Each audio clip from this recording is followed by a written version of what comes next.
Bienvenue au Rudo. Javier est l'un des propriétaires de ce bar, en apparence semblable à n'importe quel autre.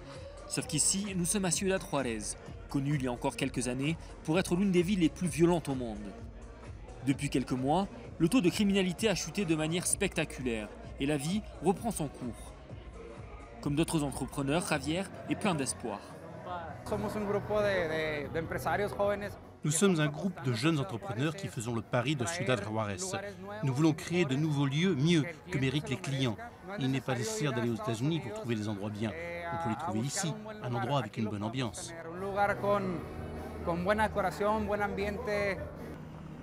Au pic des violences, en 2010, plus de 3000 personnes ont été tuées dans la guerre entre le cartel de Sinaloa, dirigé par l'insaisissable Joaquín El Chapo Guzmán, et le cartel de Juárez. En 2012, le chiffre a chuté à 750. Et depuis janvier, à peine 33 morts. La raison de cette baisse fait débat. Selon plusieurs responsables interrogés, il n'y a en fait plus d'affrontements, car El Chapo aurait gagné la guerre et pris ce point le transit clé de la drogue vers les États-Unis.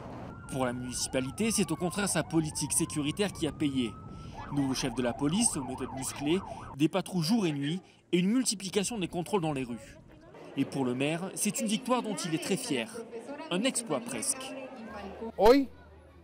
Aujourd'hui, nous pouvons clairement dire que Ciudad Juárez est une ville comme Palerme, Medellín, New York ou Chicago. Eux, ils ont mis 10 ans à faire baisser les chiffres de la délinquance. Nous, ça a pris 2 ans à peine.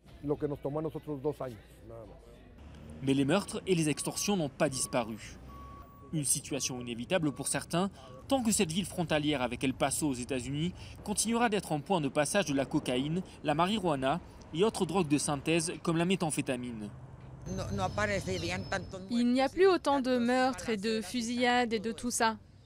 Ce n'est plus comme au cours des dernières années. Mais il y en a toujours. Et c'est pas terminé. Et ça ne finira jamais. Le nouveau gouvernement mexicain veut en tout cas se servir de Juárez comme un exemple pour sa nouvelle politique de sécurité. Car si la violence a baissé ici, elle s'est déplacée sur d'autres villes, comme Acapulco, qui détient désormais le triste record de ville la plus violente du Mexique.